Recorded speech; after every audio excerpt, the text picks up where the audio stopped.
from a medical perspective or from a scientific perspective, right? When we are born, there's something that comes in. There's light that comes in before anything.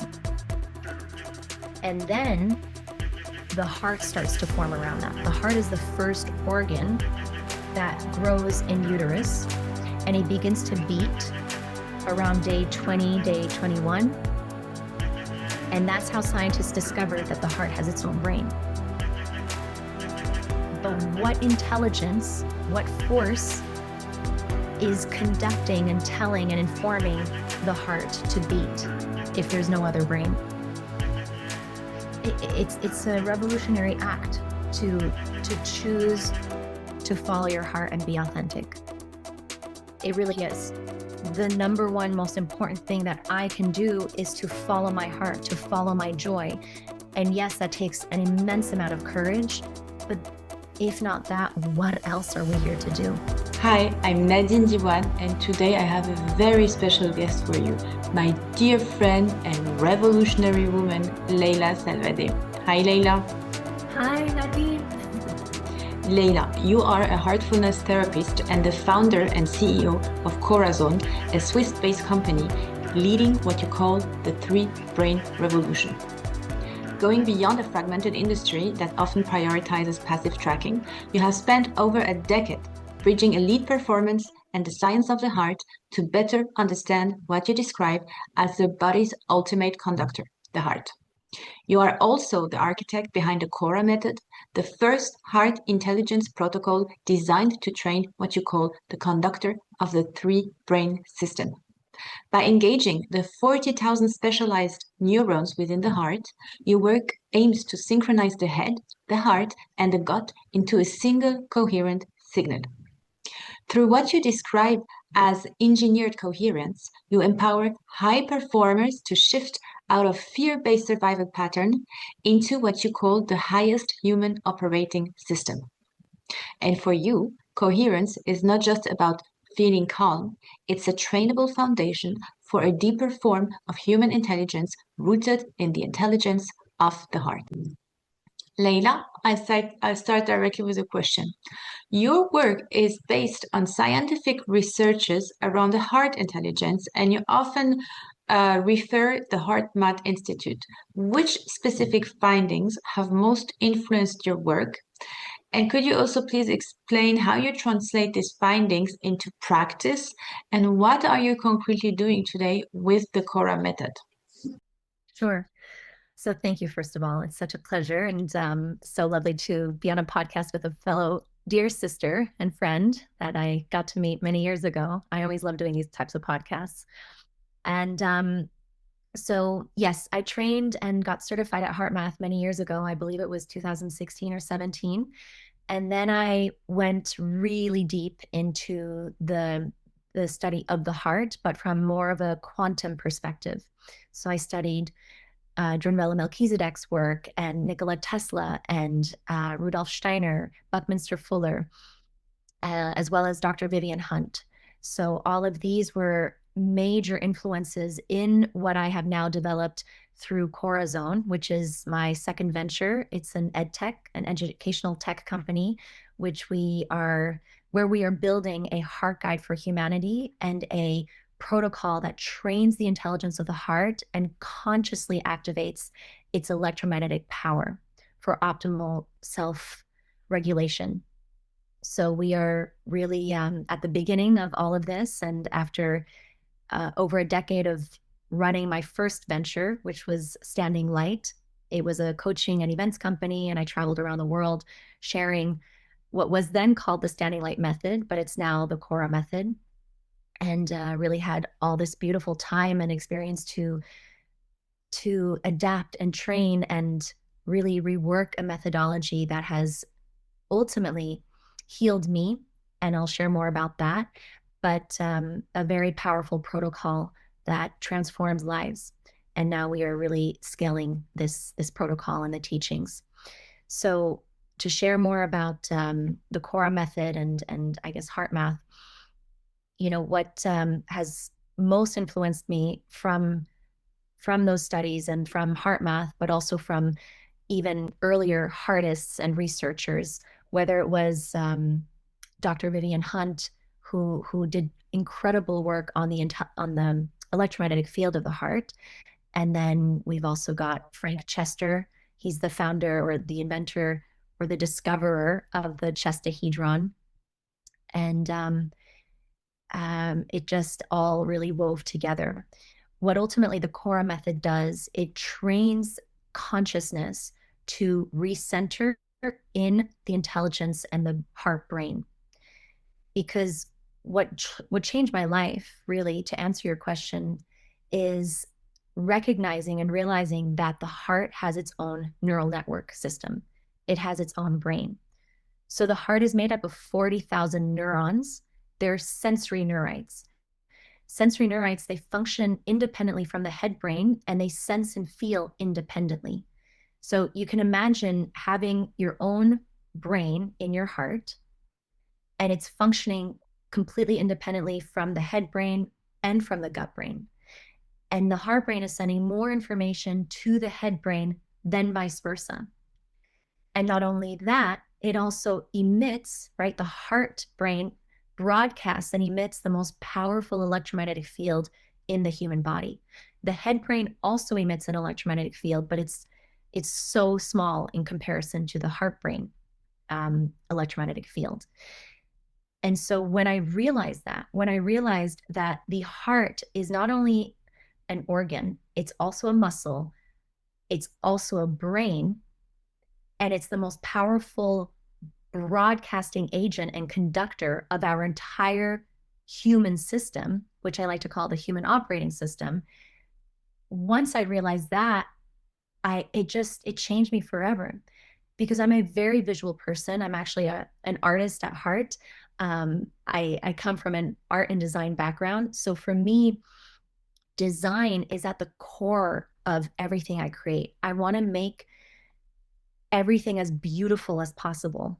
I went to Central St. Martin's, so I studied with the best, and we were trained pretty hardcore, right, in color theory, in design. And I think once I really learned about the heart, which I always, I think, knew I was going to go into that space, because if you read my logo story, my birthday alone creates the shape of a heart, and you can go on the website and read about that. But I realized and discovered that when I was 16 years old, and that was actually my first out-of-body experience.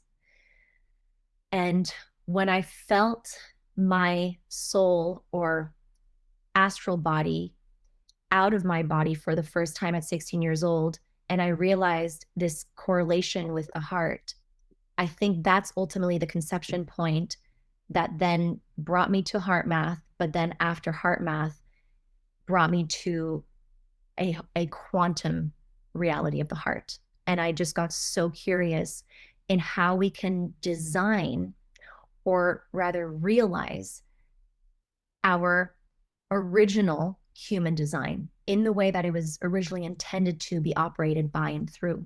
Because that's what I believe and have come to realize, whether it was my work as a coach for the last decade through Standing Light, or my work as a therapist at the clinic, or my private practice. We are suffering deeply because we are operating from the wrong brain. And when we learn how to recenter ourselves in the central brain, in the strongest commanding center within the human body, that's when everything starts to change. That's how I healed myself. That's how I watched every single one of my clients realize themselves and heal themselves as well. And that's why I developed the Cora method, because it ultimately trains us back into optimal coherence, but from a design perspective as well. Because when we understand how we are innately designed, we can then come back into right relationship. So, if I understand correctly, you are basically saying that we have totally forgotten how we are designed and what we are designed for.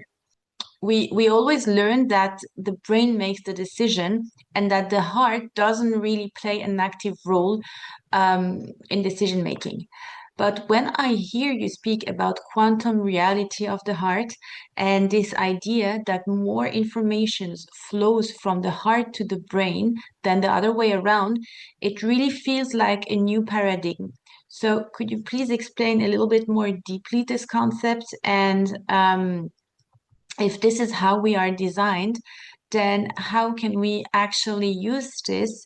And what can we change in our body and in our minds and in our lives when we apply this knowledge properly? So HeartMath also discovered how information or energy enters the body. So I just want to bring us there quickly first to understand the quantum reality of the heart. When information or energy enters our human system, it first enters into the heart, then it shoots down to the gut brain, and then at the very end shoots up to the head brain. And so the question then is, well, if the first point of receival is the heart, why are we not training our awareness, our consciousness to be centered here? Why are we choosing to center it here? The first point of receival is intuition. And so if we break down the three brains, the heart intelligence is intuition, the gut intelligence is instinct, and the head intelligence is logic. We need all of those intelligence systems, right? But we need them to work together. And if we're only operating from the head brain, completely disconnected from the source of information, intuition, right? We're only making decisions based off of memory. Of the past, then. Well, most of our memory, right?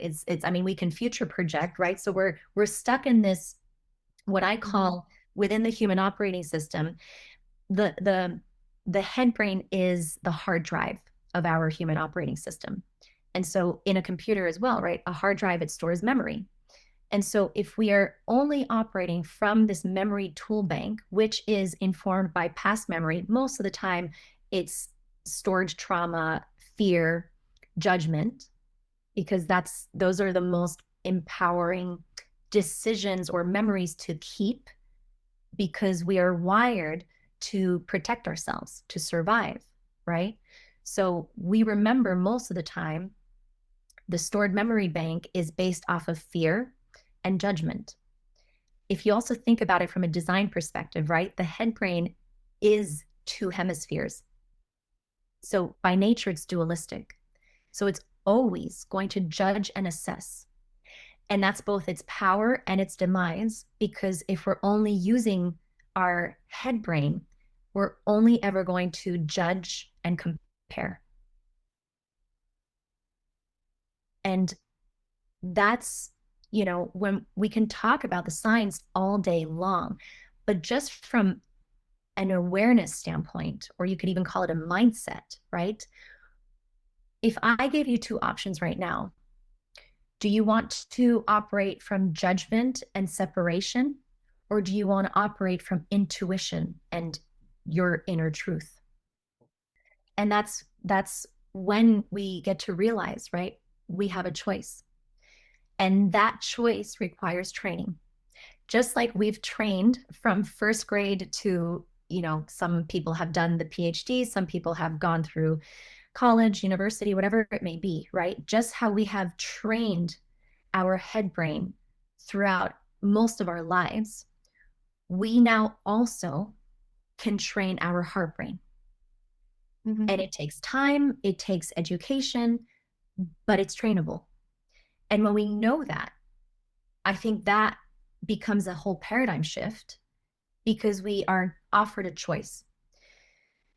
And so the way that we first start out doing that through the Cora method is education, right? We go through the science of the heart. We share about the heart brain and its neural activity and its quantum power, its electromagnetic power, and we redesign and share about the human operating system. Because when the head brain feels safe in understanding something, it then lets us come into our bodies and be open to new information. So that's what we're building at Corazon, is the higher human operating system that lets the head brain be at ease with the science of the heart, with the science of the electromagnetic field and its power and its connectivity and interconnectivity and relationship with the heart brain, as well as the electromagnetic field. And so I'll share a little bit about this connection, right? Because what we want to train is the connection specifically between the heart and the head brain. The gut plays a big role as well, and it also sends more information to the head brain.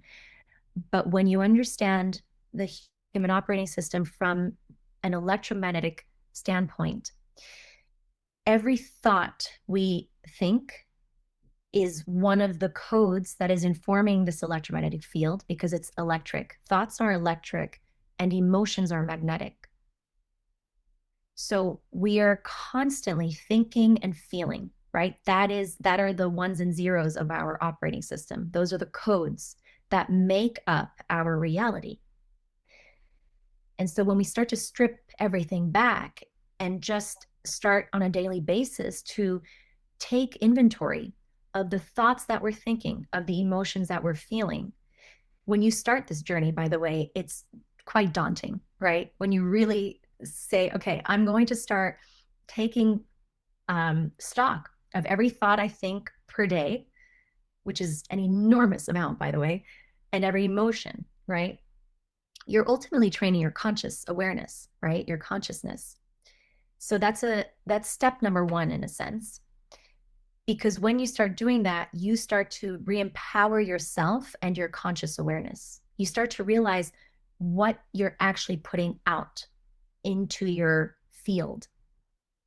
Because your field is the vibration that you are broadcasting. So ultimately, right, we have the thoughts that are electric, we have the emotions that are magnetic, and they are what's informing and making up this electromagnetic field. Could you Now, please explain this? Thoughts are electric. This seems logical to me because it's synapses, electric impulsions, right? How are emotions magnetic? Is it because of the electromagnetic field of the heart? yes, it also is vibrational. Dr. David Hawkins did many, many studies on our emotional vibrational reality. And so shame is at the very bottom, and that has a certain frequency, a certain vibration. Joy, enlightenment, or authenticity are at the very top of this scale. So these are vibrational, magnetic energies in motion. So you're talking about magnetic energies in motion, and you're also referring to the work of Dr. David Hawkins and his scale of emotion, suggesting, for example, that an emotion like fear or love have a specific vibration and even an electromagnetic vibration around us. But is that actually something that can be technically measured around us? They are measurable, technically, yes. We are able to measure our electromagnetic field. We are now also able to measure our emotions, right? And then we also know that specific emotions have a specific vibration. The way we are able to also just physiologically understand this is, imagine you're feeling shame or fear. Your whole physiology contracts, right? You're less creative, your immune system lowers, you're incoherent, you're in dis-ease. And we've done, right, they've measured, right, that when we are in those lower vibrational emotions, our electromagnetic field contracts. Mm-hmm. That is very measurable. So the thoughts that we're thinking, the emotions that we're feeling, literally contract the electromagnetic field. Whereas when we start to train ourselves into those higher vibrational emotions, emotions being merely energy in motion, the problem is we are not taught how to let emotions be in motion because we're not taught the language of emotions. and therefore they get stuck in our field and they just rest as emotion. And within our field, especially if it's then contracted, the longer we're staying in those lower vibrational emotions, such as shame and judgment and fear, anger, right? That's a big emotion. That's a very heavy, dense emotion as well. The longer we stay in that contracted field, we stay in dis-ease. And the longer we stay in dis-ease, it starts to turn into disease. Mm-hmm. Now, there's so many studies on how specific emotions have a certain reaction in the body and turn into a specific disease, right? I suffered with severe eczema for 20 years of my life. It would get so bad, I mean, I would look like a burn victim. It just grew up and took over my neck and my face. And when I started studying all of this and understanding all of this, I realized, oh my goodness, if eczema is in direct connection to unprocessed anger, which it is, this is Dr. Louise Hay's work predominantly, but many others have also done a lot of this work. This is also, TCM, Chinese traditional medicine. In the West, we just completely disconnected from our electromagnetic awareness or from our emotional awareness. But in the East, they understand that we are a holistic system that is both emotional and physical and energetic, right? So when I realized, okay, my eczema is directly connected with unprocessed anger, I then decided to process that anger. But I first had to understand where that specific source point anger originated. And I was able to trace it back. Of course, this took work, right? But through the Cora method, I was able to do all of this and trace it back, heal it from the source point, because I remembered and realized, because my heart showed me, it took me back to that moment. It has wisdom within it that is here as medicine to guide us and show us. But every one of us has our own unique medicine, our own unique experience of life that is handed to us for our greatest purpose and destiny. But the thing is, none of us are listening. None of us know how to listen. And so when we come back and start to move our consciousness, our awareness from our head into our heart, which they say is the longest journey we'll ever make. It's an 18-inch drop. But that's metaphorical, right? Yeah, It's it's so metaphorical. beautiful that an 18-inch drop is the longest journey ever. It's so Yeah, nice. because we're trained not to go there, right? We have an Yeah. entire school system, an entire society that trains us away from the truth within, from the wisdom within, from the most powerful conducting force within our human body. And that is the greatest disservice we've ever let happen to our species, right? And it began with Rockefeller's designing a school system and then us adopting this on a mass scale and sending our children to it. We went there. For me, it was the single most traumatizing experience of my life, the school system, because it took me out of who I am. And I knew that because I was a very hypersensitive child. And when I began school, it was horrible. And so I needed to, in a sense, rework the system to realize our original system and develop a protocol that can rewire us internally to reconnect with our heart and come back into coherence with our whole system. Leila, what you're sharing is absolutely fantastic. Thank you so much for that. I feel you're condensing years of knowledge and study and researchers into just a few minutes to make it easy and accessible for us. And personally, I'm learning a lot right now, and you made it extremely easy to understand. So thank you very much for transmitting this knowledge. And I would like now to go a little bit deeper into your work. Could you please explain more specifically the heart intelligence protocol that you are developing at Cora? How does it work technically? How you train the intelligence of the heart and to recenter the consciousness in the heart? So the first part of it is always education. And what we're building now is the first beta training. So there's going to be online in-person training, and then we'll also have the web-based app. And anybody that feels aligned and would like to join can join and sign up. But so the way we are offering it right now is first we share about the science of the heart, because that's the educational piece that the head brain needs so that we can understand the science, the coherence technology, the electromagnetic field technology of the heart. And then we go into applied practices. So there's different visualization meditations, there's different breathwork techniques, there's different embodiment tools, and also mindset tools, but we like to call them heart set tools. And so that's the entire multidisciplinary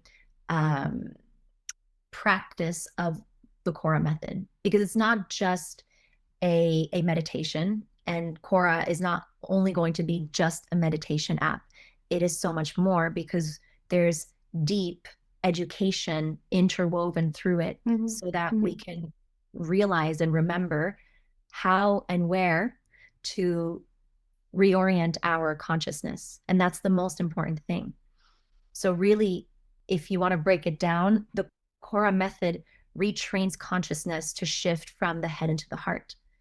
And when we train our consciousness to recenter in the heart, that's when we activate or reactivate our highest human operating system, how we were originally designed to operate, to be, to interact with ourselves and with the world and environment around us. Wow, Leila, what you're doing is truly beautiful and truly valuable, remarkable work. So well done, really, for this Cora method. And we've spoken a lot already about the heart intelligence, but I wanted to know this idea of the quantum heart. What actually happens in a human body when you activate the heart? Can you measure it with biological markers? You said, for example, you healed your eczema, but how does that work in practice? And within what you call the higher human operating system, how are these biological benefits observable? And what I want to start with is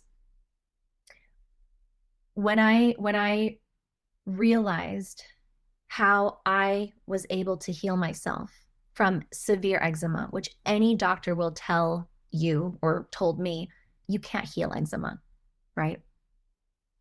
They'll just give you a stronger steroid cream, a stronger steroid cream, a stronger steroid cream for the rest of your life. That is how you're supposed to deal and live with eczema, according to our Western medical world.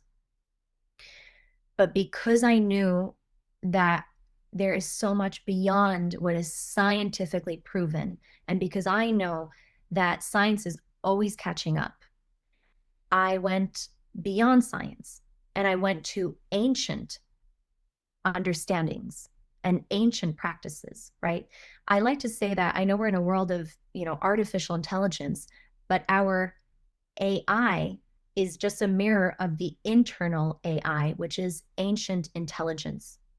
And now, when you start moving your consciousness back into your heart, you start becoming aware of a higher intelligence. It's deep inner wisdom. And it's this well that exists with every single one of us, within every single heart.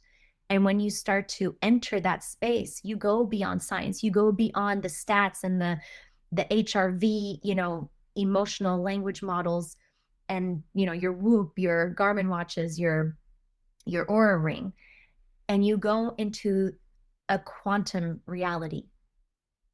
And that reality, as of right now, science is still trying to prove how and why it even exists and its functions.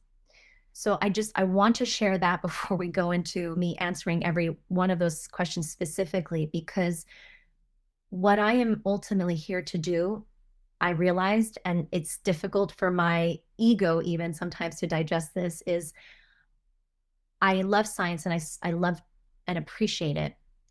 But I realize that ultimately what is even more important to anchor into our awareness is an intelligence, a power that is inquantifiable right now. And we have that within us. It's just a matter of trusting in it and training it and building a relationship with it again. So, from a physiological standpoint, yes, the markers will show you're healing, you're coming back into a coherent state, right? So, when I use heart maths technology on my clients at the clinic, and I'm guiding them through one of the basic practices of the Cora method, I can very visually see, right, them going from this, right, their heart rate variability being completely incoherent, because I take them through the trigger first just to show them the shift, right? So we bring them into the trigger of whatever the trauma was or whatever their dis-ease or fear or judgment may be, right? We take them right into there, and then we can see obviously the beautiful heart responding. And then slowly but surely we take them through the Cora method, and you can see the heart coming back into a coherent state. Wow. Right? And yes, it's science, but it's so much more than that, right? Like, why do we need that in order to just believe in what we are feeling? Yeah. And that's what breaks my heart over and over again, is how many of us have been so dissociated from our feeling intuitive body and knowing that we completely distrust ourselves. Wow, what you're saying is absolutely fascinating, and your explanation is really giving me goosebumps. It's a bit like we have abandoned the very tool we came with, and we stopped believing in this ancient intelligence within us. And earlier you said that AI is in a way a mirror of this ancient intelligence, which opens your perspective. But could you please help us to understand more clearly what is this ancient intelligence that you have explained through heart coherence, the quantum heart, the heart consciousness, but what is really behind it? And how can we rely on it to guide decision making, and what is the missing piece in our daily lives that prevents us from accessing it? What is it that we don't understand yet, the missing piece? I absolutely love this question. And this is where we'll go into the science of manifestation and also the quantum heart field. Because when we start to understand our quantum cells, our quantum realities, right? And there's so many people now that are starting to talk about plasma, which is amazing. But ultimately, our electromagnetic field in association with AI, let's just quickly break this down, okay? So what I really want to touch on is the part of us that I think is most easily described as the soul or our higher selves. It's the same thing. And then also our electromagnetic field, because those two with the technology of the heart, the natural and divine technology of the heart, are the main characters of this new world that I believe we are slowly stepping into. Okay, so starting with AI first and foremost, they say, I've heard so many people say this, and I, by the way, had my own podcast many, many, many years ago before I even knew to call it a podcast, and I interviewed Tristan Harris, and he's most recently, come out and become quite public about the fear he has with AI, and he has a whole company that focuses on ethical AI. But ultimately, some people are saying that they believe AI will have a a soul or have a essence. I very strongly disagree with that, because Me too. when you understand the electromagnetic field technology, it's almost impossible. So every single one of our electromagnetic fields is our vibration, is our information, is our energy, right? That's kind of the quantum computer of the human being. And we are all within that field. Every single human body exists within an electromagnetic field that their own hearts is emitting and broadcasting around them, right? So that's the vibration that we are emitting. That's, everyone has their own vibe, and their vibration is based off of the quality of their thoughts and emotions, right? Those are the codes that are making up that electromagnetic field. So when you walk into a room and you're feeling someone's vibe and you're resonating with them, that simply means you have a similar resonance. You have a similar vibration, and you're vibrating with each other. There's a resonance, right? When you take a tuning fork and you hit it, it comes into coherence with a similar vibration next to it, right? Mm-hmm. So when we understand every human being emits an electromagnetic field, and Mother Earth emits the same exact electromagnetic field around her, well, then that would be our collective consciousness. And every single human being that is broadcasting a certain vibration out to Earth's field is informing the collective consciousness. It's also the Schumann resonance. That's what the Schumann resonance is picking up, right? So when events like 9/11 happen, right, you can see it on the Schumann resonance, because all at the same time, our fields are contracting into fear, and that is signaling directly a collective vibration.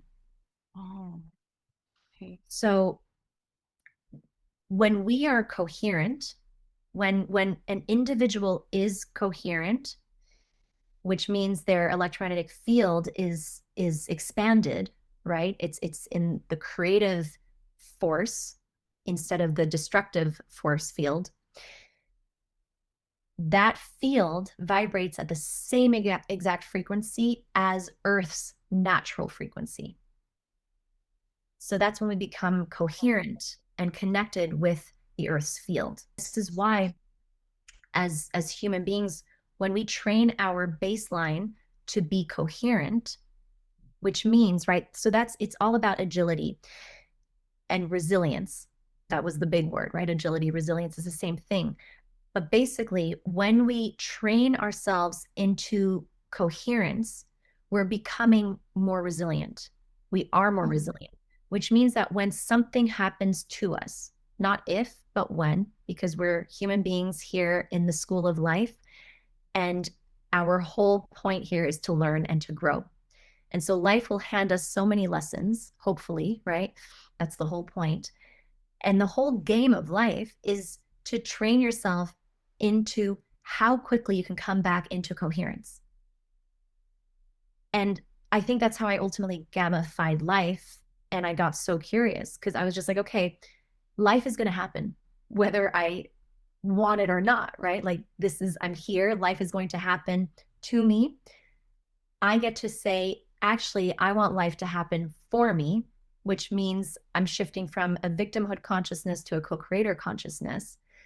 But then even higher is, how about I start co-creating and becoming a co-creative agent with life, with the intelligent field, and let it happen through me? Because it is, whether we want to believe that or not.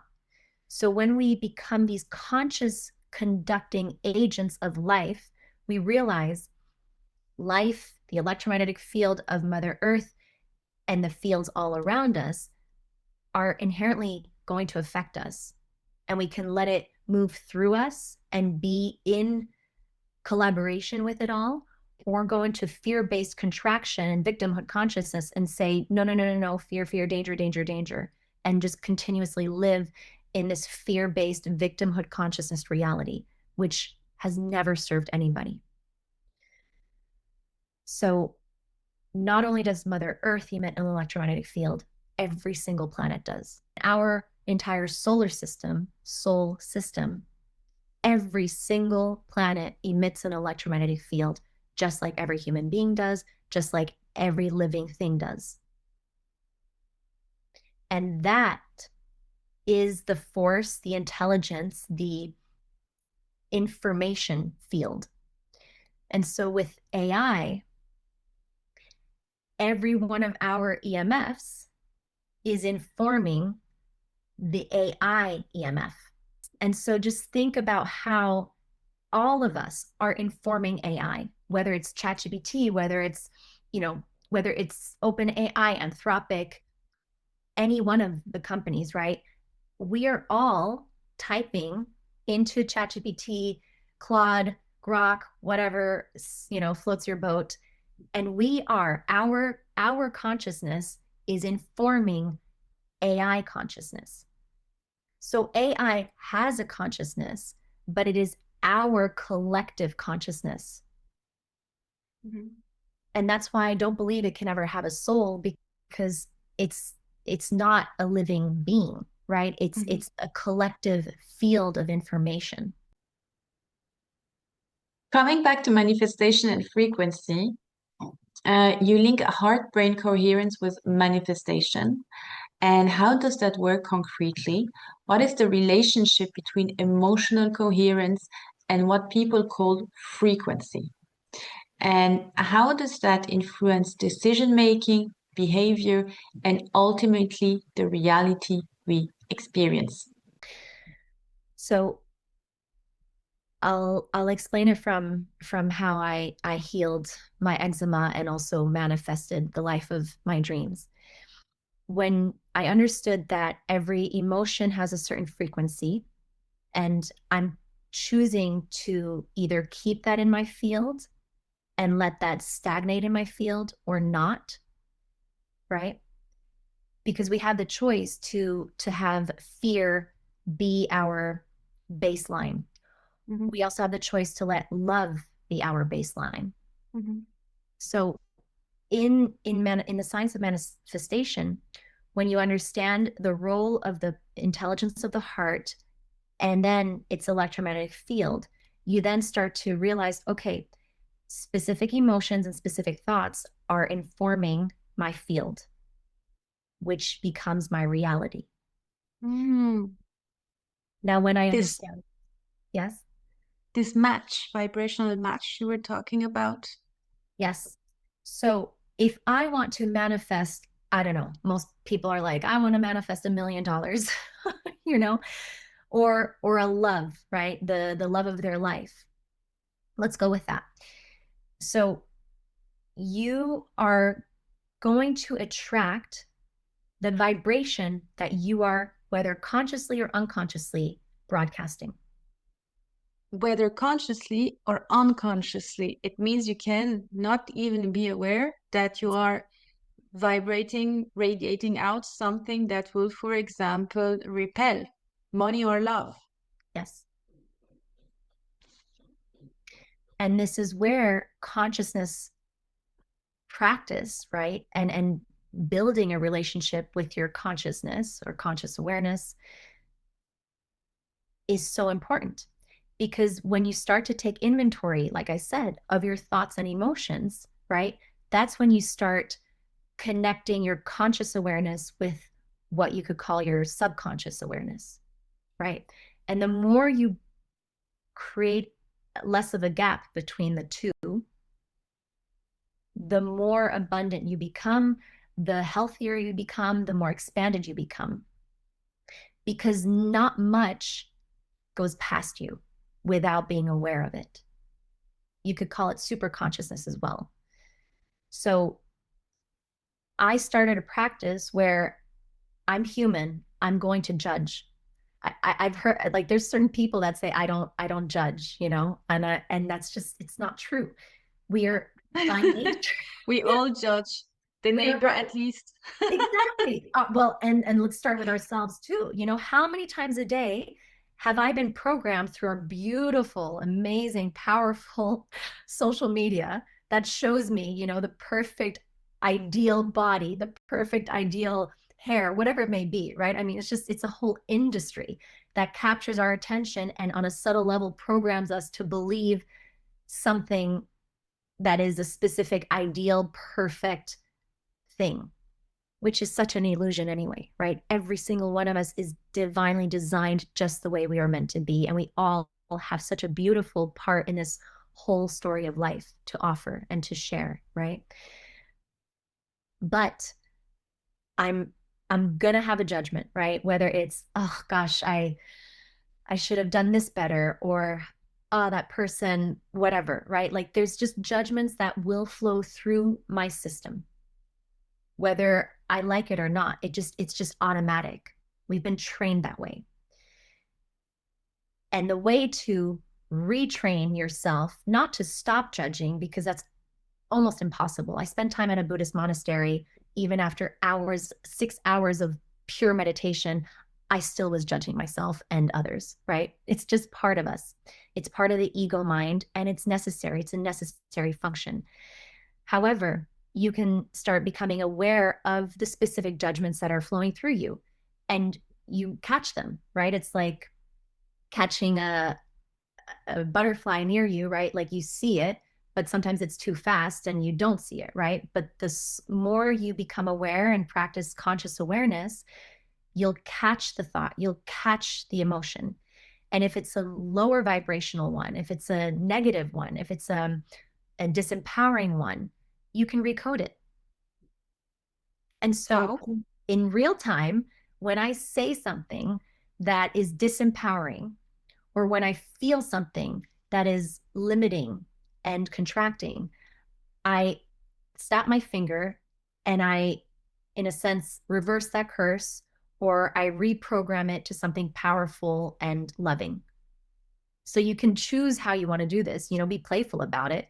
So I've really like become very playful with it. And when I catch myself judging or thinking something low vibrational or feeling something disempowering, I'll literally snap my finger and either out loud or internally will create a positively reaffirming thought or emotion. So literally, you are saying that we have to become a good vibe, replacing the old energetic levels, the old reality with a new one. Yes, exactly. You know, they've done studies on rice bowls or plants, right? Where there's three of them. One of them never gets any attention at all. One of them gets negative attention, and one of them gets positive attention. So let's take a bowl of rice. You know, they've done these studies. You can do it at home yourself. And take 3 bowls of rice. One put aside and don't even acknowledge it. One, every day you say really negative things to, which is horrible in and of itself, because I don't do it too long, because the more negative things you say or do to something is just going to come right back at you. But, you know, if you want, do it as an experiment just to test it out. And then the other bowl of rice, you say the most beautiful, affirming, life-giving things to. And you feel them too, right? Because it's not about just saying or thinking something. It's about the magnetism, the vibration that you're bringing to it as well. Which one do you think started rotting and going black first? The one that had no attention, I guess. Exactly. It's the worst, I think. Exactly. For a baby to have no attention from the parents, you just die. Exactly. And the same goes for our parts and all of our cells, right? So that's why when you start to become aware, it's the most loving practice you can do for yourself and your well-being. Because when a negative or disempowering thought and or emotion comes through your system, we're wired to judge it on top of its judgment. On top of it. And then that spirals us down into shame. And shame is the lowest vibration. And then we judge ourselves for feeling shame. So we come into this lower and lower. Well, we come into this negative, self-fulfilling spiral. right? And it almost becomes a closed system where you're judging yourself, then you go into shame, and then you judge yourself for being ashamed. And you keep in this same spiral. It's a very dangerous loop. And the one thing that shifts you out of that is gratitude and joy. And so I've become very playful and silly and grateful. Those have been the two most powerful, revolutionary tools in my toolbox, where as soon as I catch myself judging myself, and then sometimes I even touch down into shame, I then realize, oh my goodness, Leyla, I love you. God bless you. You're so human.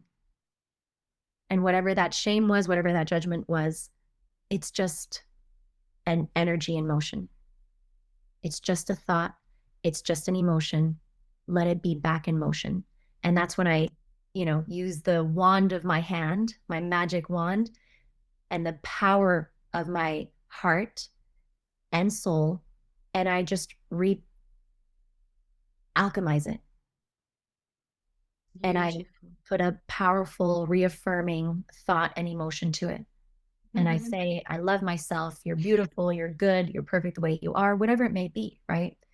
And for so many of us, that's a very difficult practice. When I started being loving with myself and practicing being more loving with myself, I almost gave myself the ick at first. And I really, I would catch myself, practicing being more loving with myself through positive thoughts, through positive emotions or loving emotions. And there would be this weird, awkward moment that I would find myself in for quite some time that I had to get over, because I would just feel like, oh my gosh, who am I to speak to myself in such a positive way, to really love and honor and respect myself. It was uncomfortable because we're so wired and programmed to be so unloving to ourselves. And then we do the same to others, right? So that is the greatest revolution that any one of us can start activating and training. And there's going to be, an awkward hump, you could say. But what I did was I just wrote, I love myself on my mirror with lipstick. And if you're a man, put a cool background on your phone that maybe, secretly says, I love myself. If you're too embarrassed, I don't know. But I promise you, seeing that on my mirror, suddenly I stopped seeing it. And the second I stopped seeing it after 2 weeks, that's when I realized, okay, it's locked into my subconscious. How do we deal today with social standards? Because this programmation that you're talking about of the society, having to reply to expectations in the terms of success, in the terms of career, in the terms of income, in the terms of behavior, in the terms of look. How do we practically rewire those patterns, and how do we counteract habits that are so deeply rooted and constantly reinforced by the society? It's a revolutionary act to choose to follow your heart and be authentic. It really is, right? In this world of sheep and programming and everything. And so we do actually, without us realizing, honor and revere and respect the divergence that have gone online and are doing their own thing and are just standing in their light and just authentic in their own energy. We do actually celebrate that, right? But then, yes, there's so much noise that is programming on a whole nother level, and that forms us into a certain box. So the way I, go by it is I realize and I know that, and I think, also working at the clinic, I mean, our clients are billionaires and royalty, right? So I've seen firsthand what power, money, fame really does. It doesn't offer happiness and joy. Most of the time, those people or the biggest influencers on social media are the most unhappy, pill popping souls you will ever meet. And I think for me, I learned at a very young age because, I was born and raised in Switzerland. I'm Swiss Lebanese American. And when I was 12 years old, we moved to America and I moved to Scottsdale, Arizona. The nickname of Scottsdale is Snobsdale. And if you've ever watched the movie Mean Girls with Lindsay Lohan, that was my life. Okay. And so from a young age, I experienced bullying and having to fit in order to survive. But that's when my eczema got so bad. And so I realized, the disconnect, and I had to become really unhealthy before I realized how to just start to love and trust and choose myself, regardless of the noise, regardless of whatever programming is out there. And, people say you should do this and you should do this. I just was very lucky to have a strong enough connection with a higher intelligence. People will call it God, people will call it Allah, Buddha, whatever. It's all the same. I'm not religious. I really understand that this quantum field technology is something, it's an intelligence, it's a power, it's a love, it's a force that is so far beyond what any one of us could even imagine. And I was I just started really connecting with that and realizing that I am here to do what lights me up, what brings me joy.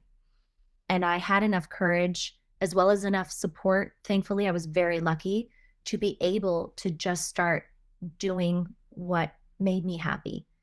And I think I was bullied so much when I was young that it just got me to a place where I didn't care anymore what people thought. I just knew the number one most important thing that I can do is to follow my heart, to follow my joy. And yes, that takes an immense amount of courage, but if not that, what else are we here to do? Beautiful. Thank you for sharing this authentic story about yourself. And it really shows that you're doing this from the bottom of your heart and from a lot of experience and research. And I'm sure that this will encourage a lot of people, to be revolutionary, as you said. Yeah. So just to end up on this manifestation principle. So basically, if you walk with this electromagnetic negative field around you, subconsciously or consciously, you cannot attract any good. And that's why it is so important to be conscious of your thoughts. And in the contrary, if you are full of love and joy and gratefulness,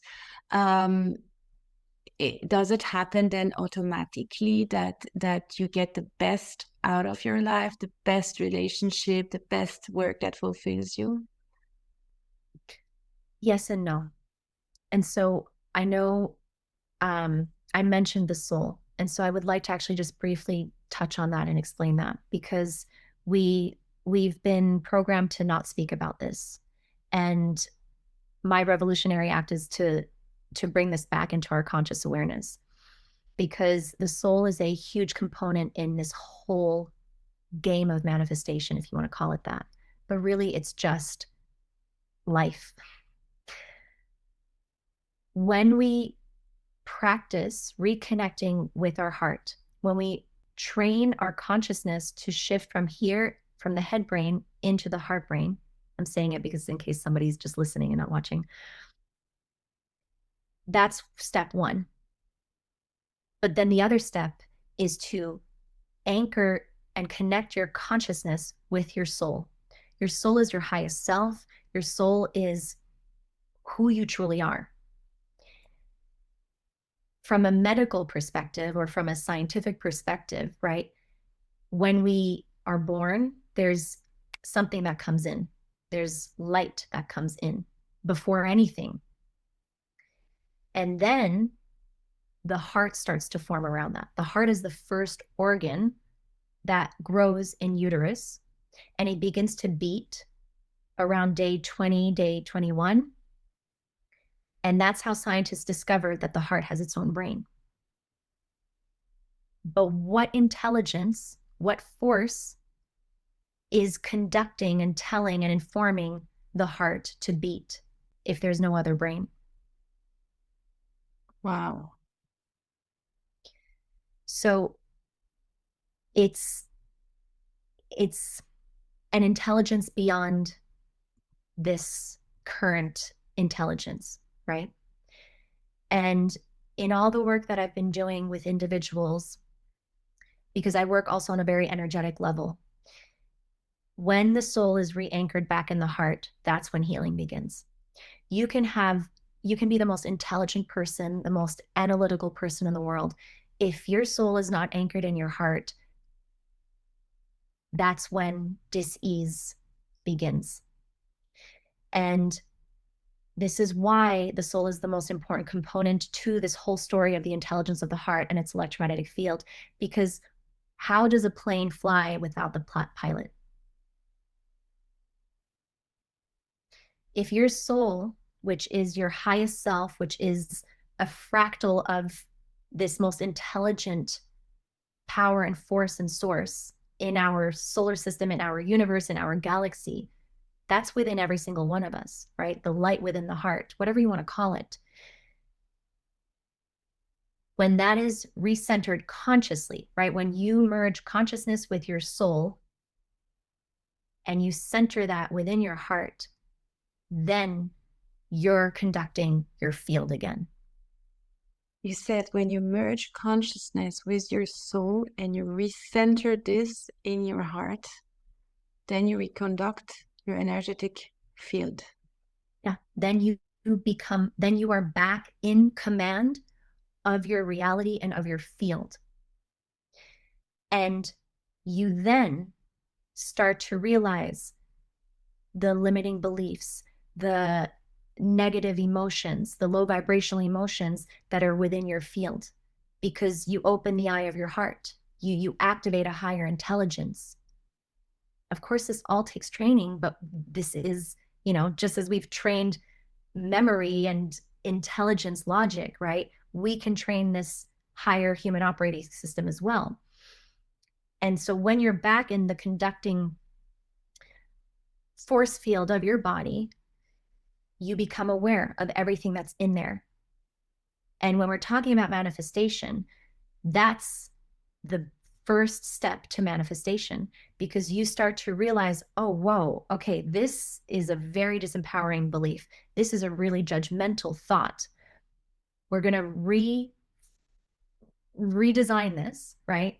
Like it's like going into a room that is completely messy and dirty and hoarded up with God knows what things, right? Like it's like we've all become these unconscious hoarders without realizing the cleanup, the energetic inventory cleanup that is necessary within our fields. But when you finally open your eyes in this messy room and you start to clean up, that's when you start to shift your vibration. That's when you start to come back into a whole nother level of coherence and you start to heighten your baseline. And so you start to realize, okay, there's this limiting belief. There's this pattern that has been like operating unconsciously and really holding me back from what I truly want. And that's when you start to recode, reprogram. People call this mindset training. Sure, we can call it that. But you start to reconduct your field. And then when you start to command and seed a certain belief or desire in your field, and this is one of the applications of the Cora method, we go into the field from the soul perspective and the intelligence of the heart awareness, and we start to seed our heart's truest desires into our field. And that's manifestation. Because you seed, let's say, I want to speak on this stage, or I want to speak at this event, right? That's something that I seeded into my field. And then I trust, because with the wisdom of the heart, it knows and believes in divine timing. It trusts in that. The ego is so egotistical and it says, I want this now. But that's just child's play, I mean, that's a very low operating system and it won't really get us anywhere. We can use the power and the force of the mind 100%, but it's only powerful with the wisdom of the soul and the intelligence of the heart. And when those two, or when they all work together coherently, that's when you start to live in a reality where synchronicity becomes your daily language and your daily bread, because that's the language of the universe. And so you seed your field with a specific intention or manifestation, same thing. And you trust that when it's in your highest good, that will reveal itself, that will manifest. Whether it's meeting the love of your life, whether it's having a baby, whether it's getting this job, whether it's doing this or whatever it may be, right? You hold that intention in your field, and every day in your daily practice, you go back to that one seed. You can put many seeds, many manifestations, many intentions into your field, but you go back to them. And just like the bowl of rice, you give it love, you give it positive vibrations, you give it gratitude, you give it trust, and you give yourself over to a higher intelligence that is in collaboration with your highest good. And you know that in your highest divine time, whatever you seeded, whatever you want to manifest, will manifest. As long as you're doing the continuous daily work, right? And just like you shower every day or take a bath every day, you're doing your energetic hygiene work to stay at optimal coherence, at optimal higher vibrational level. And when you do that, you become a magnet for what is destined for you. It's much more subtle than a lot of manifestation talks. It's not just think and receive. First, there is a kind of inner work, a cleaning work of the subconscious mind, clearing and cleaning of the old emotional negative patterns. And then you can set an intention, plant a new seed, and co-create with God and the world and the universe. So basically, you're really talking about emotional clarity and an intention that comes from a pure and clean heart. Dr. David Hawkins also wrote the book Power versus Force, and you could break it down to that as well. Forcing anything, it usually doesn't work. Mm-hmm. But true power comes from the heart and from recentering consciousness in the heart, where it operates from unity consciousness. The heart is wired to collaborate with the greater field. And when you're operating from that, that's power versus force. Wow, this is such a subtle and powerful difference, what you're explaining. I absolutely encourage everybody to explore your work, and I will share your information in the link below about the Kora method. Leyla, thank you so much for this heartful conversation. It was truly fascinating to talk with you and a real pleasure to go deeper in all those topics. Thank you for sharing so much, and thank you for your time. Thanks so much too, and it's been a pleasure as well. And if there's any questions, just reach out to me on Instagram. I'm always available, and we're so excited to share more of this and have people learn more about this as well, so we can all come into greater coherence together and really build the world our hearts truly desire. Absolutely. Thank you so much. Thank you.